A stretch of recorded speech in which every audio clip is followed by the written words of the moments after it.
Bom, vamos mergulhar direto nisso. O Dia das Mães é aquela data clássica no calendário que absolutamente todo mundo conhece, certo? Flores, almoços enormes em família, cartões cheios de mensagens de carinho.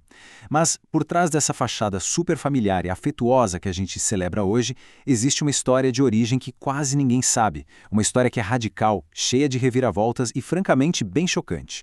Nesta análise, as fontes históricas serão desconstruídas para entender exatamente quem criou essa data, como ela virou um fenômeno global e as batalhas fortíssimas que rolaram na fundação dela.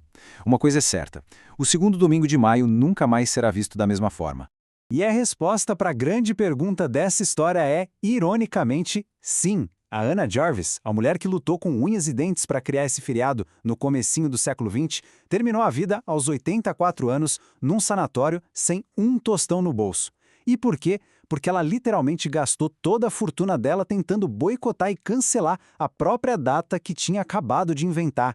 É o que a gente pode chamar de uma ironia trágica, né? E para entender como algo feito com tanto amor se transformou numa cruzada de ódio, a gente precisa voltar no tempo e olhar para as raízes profundas dessa celebração. Seção 1. Clubes de saúde e guerra. Imagina a situação. Muito antes da Anna Jarvis existia a mãe dela, a Anne Reeves Jarvis. E a Anne não estava nem aí para cartões comemorativos. Ela fundou o que chamou de Clubes de Trabalho do Dia das Mães. O objetivo não tinha nada de sentimental, era sobrevivência comunitária pura e saúde pública. A gente está falando de grupos de mulheres ensinando outras famílias a ferver a água, combater epidemias devastadoras de tifo e difteria e lutar para diminuir a terrível taxa de mortalidade infantil da época. Inclusive, durante a Guerra Civil Americana, esses clubes mantiveram uma neutralidade total, tratando soldados feridos de ambos os lados do conflito de forma completamente imparcial. A maternidade aqui era uma força política e sanitária de extrema urgência. Acompanhando a evolução cronológica, dá para ver uma transformação profunda. Tudo começa com aquela questão da saúde pública em 1858. Daí, logo depois do fim sangrento da Guerra Civil, a Anne Reeves Jarvis organiza o Dia da Amizade das Mães em 1865. Foi um esforço incrível de reconciliação, juntando na mesma tenda mães de soldados que tinham acabado de lutar em lados opostos. O grande salto acontece quando ela falece e a filha, a Anna Jarvis, assume o legado.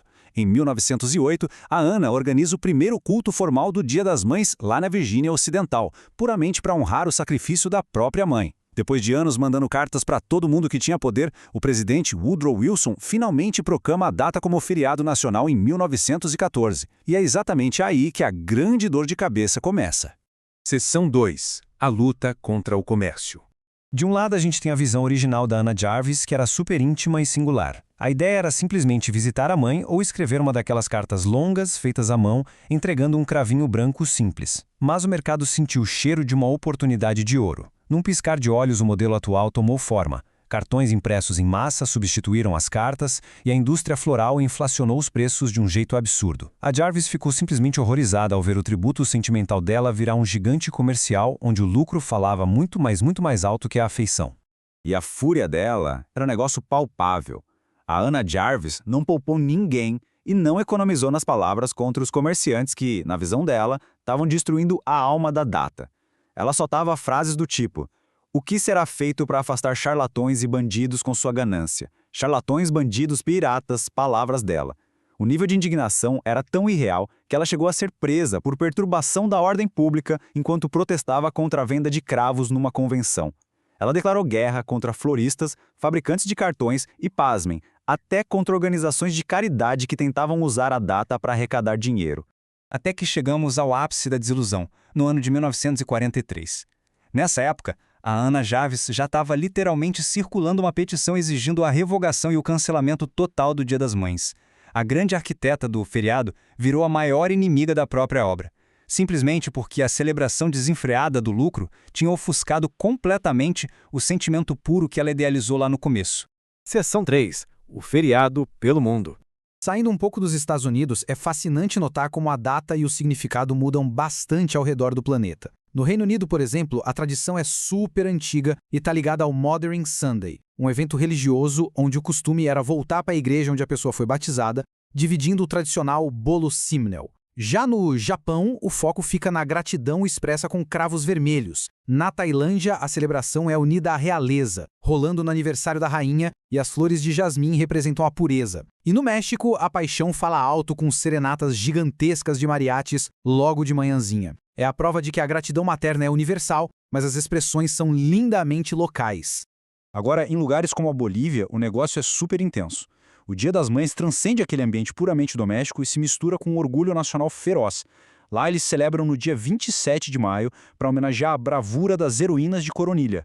Foram mulheres que literalmente pegaram em armas e foram para a linha de frente lutar contra o exército espanhol pela independência do país. De certa forma, isso resgata com força total aquela raiz política da maternidade proposta pelas fundadoras originais lá no século XIX. Seção 4. As tradições no Brasil. E claro, chegando no Brasil, a festa nunca é pequena nem restrita só à mãe biológica, né? É um evento multigeracional gigante que abraça avós, tias, madrinhas e mães de coração. Aquele afeto todo é celebrado ao redor da mesa com muita fartura. Tem aquele churrasco de domingo de lei ou uma feijoada caprichada. As escolas também têm um papel central, construindo memórias afetivas com apresentações musicais e presentinhos feitos à mão. E um detalhe muito legal é que no lugar dos cravos americanos, as vibrantes orquídeas Catileia, que são flores nacionais, acabam frequentemente protagonizando os presentes. Porém, por mais que o nosso formato brasileiro seja super caloroso e profundamente focado na união da família, ele também é o reflexo perfeito do fenômeno comercial global. Para se ter uma ideia, o Dia das Mães é simplesmente a segunda data que mais movimenta dinheiro no varejo do país inteiro, perdendo apenas para o Natal. É um peso econômico absurdo. Representa, no fim das contas, o triunfo definitivo do modelo de mercado contra o qual a Ana Jarvis lutou até os últimos dias de vida. Hoje em dia, o comércio e a emoção caminham de mãos dadas, de um jeito inseparável. Seção 5. O legado de Ana Jarvis. Para quem está estudando a fundo o assunto, o resumo do legado da Ana Jarvis é um prato cheio. Ele documenta uma mudança drástica. A gente sai de um cenário de mulheres combatendo epidemias nas ruas e tratando feridos de guerra para uma glorificação quase que exclusiva do papel doméstico e sentimental. A história inteira escancara essa tensão contínua entre o afeto genuíno e o capitalismo.